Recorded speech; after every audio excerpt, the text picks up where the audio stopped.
निकाय चुनाव के सबसे तेज नतीजे 13 मई सुबह 7 बजे से लगातार यूपी तक पर। लोकतंत्र पे अपने दायित्व का निर्वहन किया है, अपना वोट दिया है। ट्रिपल इंजन की जो कल्पना की गई है वो तीसरा इंजन भी जोड़ेगी। 9 वर्षों में जो हुआ है वो पिछले कई सालों में और कई अलग अलग पार्टियों की सरकारों में नहीं हुआ। इसलिए जनता विकास चाहती है, वो आगे बढ़ना चाहती है। ये एस्पिरेशनल इंडिया है। लोग अपने जीवन में एक सकारात्मक परिवर्तन चाहते हैं और वो विकास के माध्यम से ही संभव है। केंद्रीय मंत्री अनुप्रिया पटेल ने अभी वोट कास्ट किया है। मैम ये बताएं कि वोट कास्ट किया है, क्या उम्मीदें लग रही है नगर पालिका चुनाव में उत्तर प्रदेश में? मैंने लोकतंत्र पे अपने दायित्व का निर्वहन किया है, अपना वोट दिया है और पूरे विश्वास के साथ कह रही हूँ कि हमारे नगर निकाय में हमारे सहयोगी दल भारतीय जनता पार्टी के जो भी प्रत्याशी यहाँ विभिन्न नगर पालिका, नगर पंचायत और वार्डों के प्रत्याशी के रूप में खड़े हुए हैं, हमारी राज्य और केंद्र की सरकार के कार्यों को देखते हुए जनता फिर उन्हें भारी मतों से विजयी बनाएगी और आगे भी उन्हें काम करने का मौका देगी।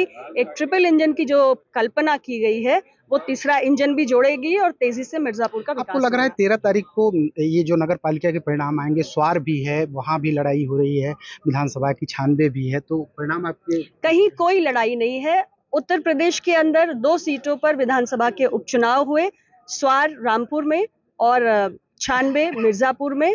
मिर्जापुर की तो स्वयं मैं सांसद हूँ, 9 साल से यहाँ पर हूँ, दूसरा टेन्योर है मेरा।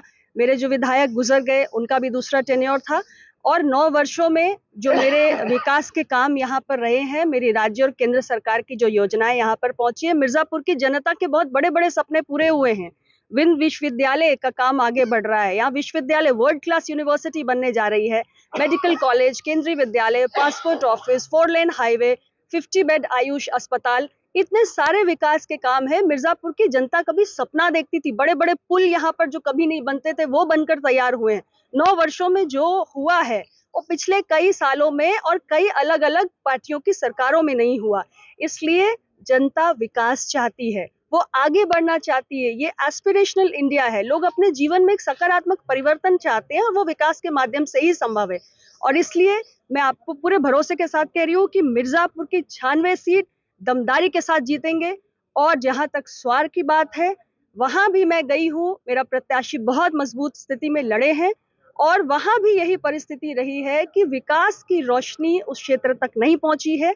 वहां की जनता ने बदलाव के बारे में सोचा है और स्वार से भी अपना दल के प्रत्याशी शफीक अहमद अंसारी 13 तारीख को जब गिनती शुरू होगी तब आप देखिएगा जीत का ताज 96 और स्वार में अपना दल इसके प्रत्याशी के नाम होगा। मत प्रतिशत मैम थोड़ा सा कम आया है, तो इसमें क्या चिंता का विषय है आप लोगों को? देखिए, ऐसा है कि आम चुनाव और उपचुनाव में ये वातावरण का एक अंतर होता है और इसलिए थोड़ी सी माहौल में ऊर्जा और उत्साह की कमी आम चुनाव के तुलना में रहती है।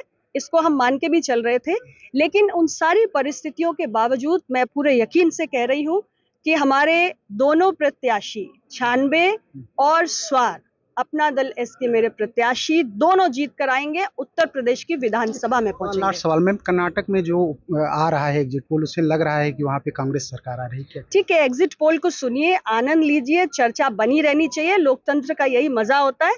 एग्जिट पोल्स 100% नहीं होते हैं। प्रधानमंत्री जी के नेतृत्व में इस देश की जनता को विश्वास है, कर्नाटक में भी परिवर्तन होगा और हमारे एनडीए गठबंधन को फिर से मौका मिलेगा। ये थी केंद्रीय मंत्री अनुप्रिया पटेल, जिनका ये कहना है कि निकाय चुनाव भी वो जीतेंगी, स्वार और 96 की सीट भी अपना दल जीतेगी। साथ ही कर्नाटक चुनाव पे उनका ये कहना है कि कर्नाटक चुनाव में भी एनडीए दल की और बीजेपी की ही विजय होगी। सुरेश कुमार सिंह, मिर्जापुर, यूपी तक।